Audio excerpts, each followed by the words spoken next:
Soy de la licenciatura en Lenguas Castellanas de la Universidad Distrital Francisco José de Caldas. El día de hoy vamos a desarrollar un resumen y una reseña sobre el libro La Casa Grande de Álvaro Cepeda Zamudio. Fue un escritor y periodista colombiano. Nació el 30 de marzo de 1926 y murió el 12 de octubre de 1972. Escribió para El Heraldo, El Nacional y hizo parte del grupo de Barranquilla junto con Gabriel García Márquez y Alfonso. El libro La Casa Blanca está centrado alrededor del hecho de, la masacre de las bananeras que sucedió en 1928. En este hecho, unos huelguistas que trabajaban, mejor dicho, colnarelos, que trabajaban en los plataneros, fueron masacrados por el ejército, convocado por la compañía.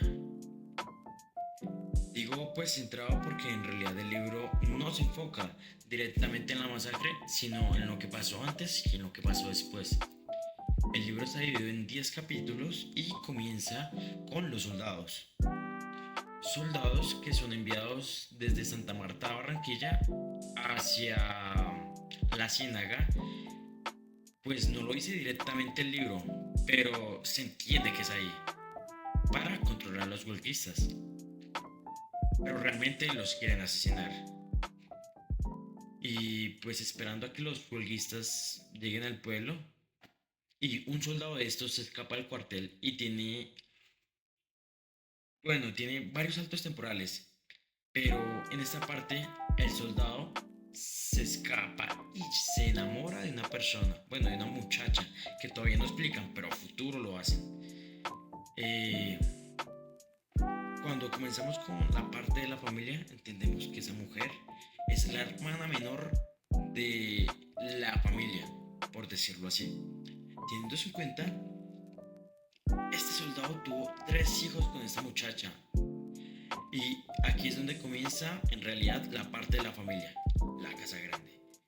Esta familia está compuesta por el padre, la madre, 3 hermanas y el hermano. El padre, que es el cabeza de la familia, es un hombre muy fuerte, muy macho, por decirlo así, muy masculino, el que refleja el poder, muy dominante, demasiado dominante. Es una persona que no se le puede argumentar o posicionar, porque lo que él dice se hace. Es una persona muy arrogante, por decirlo así, egocéntrica, que por ser dueño de la plantación se cree mejor y se siente el mejor que el pueblo y cree que está mejor por encima de todas las personas. Luego está la madre, que no se profundiza realmente en ella, y después sigue la hermana mayor. Esta hermana es muy parecida al padre.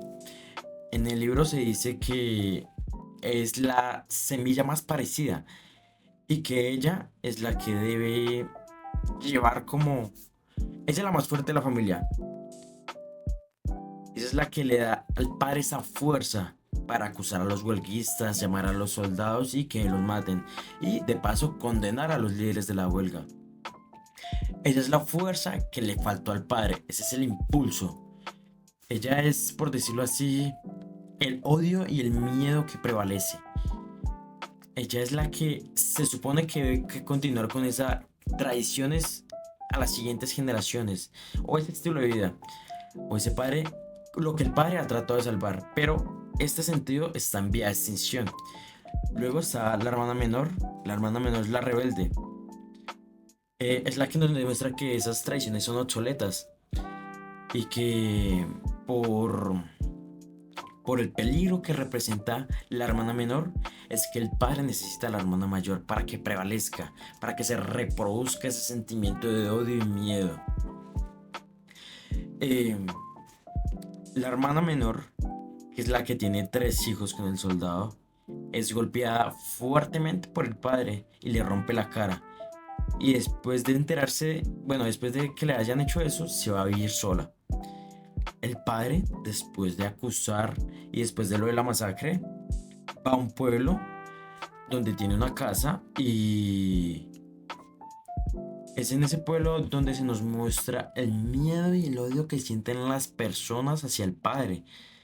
Y bueno, el capítulo del padre es muy interesante porque además de mostrarnos cómo es el padre personalmente, las características que tiene, también nos demuestra que las personas del pueblo le tienen muchísimo miedo, llegando al odio, planeando matar al padre.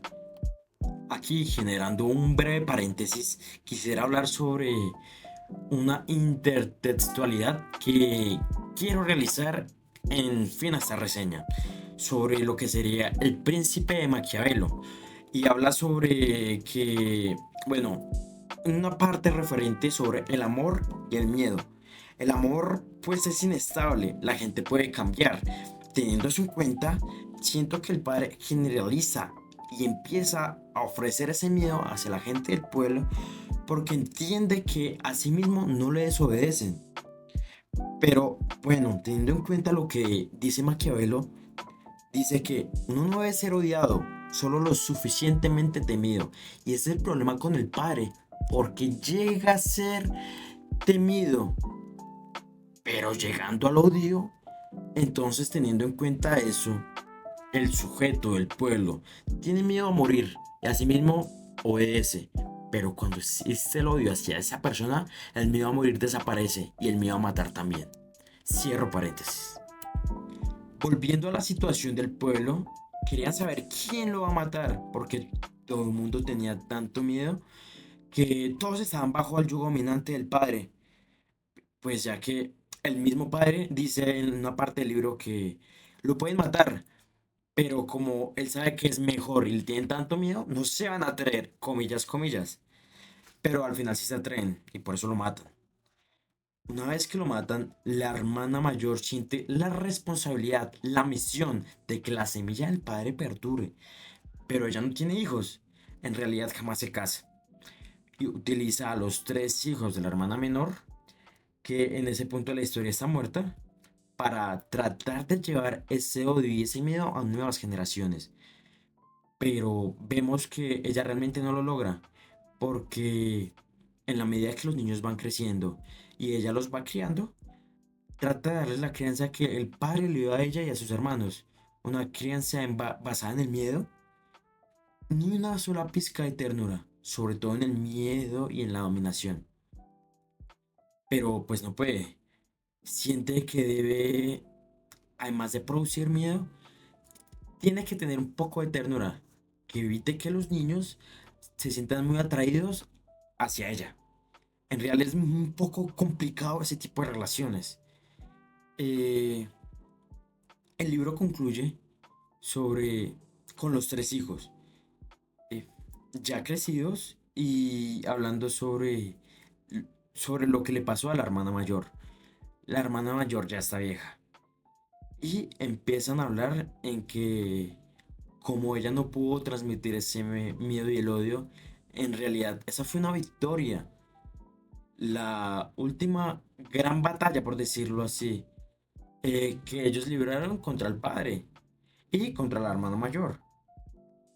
Eh, y creo que Álvaro Cepeda Zamudio lo hace muy bien en esta parte de la historia, porque muestran que el miedo y el odio dominen, en realidad no prevalece por sí solos. Tiene que ser impuesto, tiene que ser generacional, tiene que ser de traición, así como lo hizo el padre sobre sus hijos. En realidad, pues no se transmitiría. Ahora, hablando de los soldados son personas muy comunes, se muestran no con mucha importancia y que vienen de pueblos muy parecidos a donde es a los pueblos que están yendo y están realizando pues estas represiones contra las huelgas. Y esto lo hace porque pues el autor no quiere señalar a los soldados como los culpables, como los antagonistas de la historia. En realidad, el antagonista es el padre, pero no el padre como personaje, sino el padre lo que representa.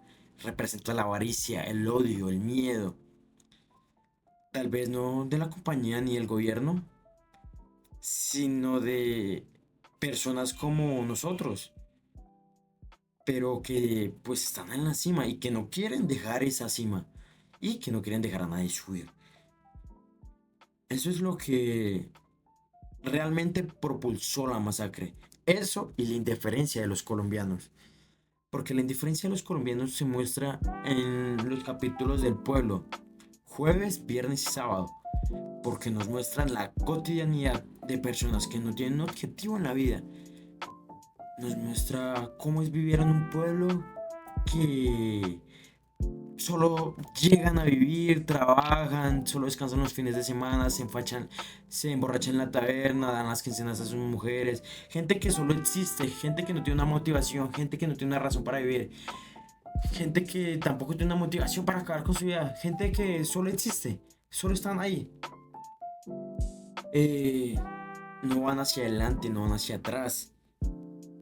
Y pues, además del padre, la indiferencia y la falta de un objetivo son como los dos grandes antagonistas de la historia.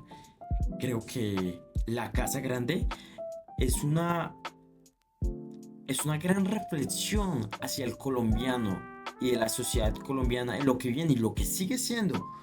Porque incluso hoy en día, cuando somos un poco más, cuando tenemos un poco más de reacción, cuando somos más inconformistas, porque la inconformidad, y lo dice en el libro, es algo que mata en vida a las personas. Las personas conformes no buscan más, no discuten nada, no se les dicen hágase, se hacen ahí.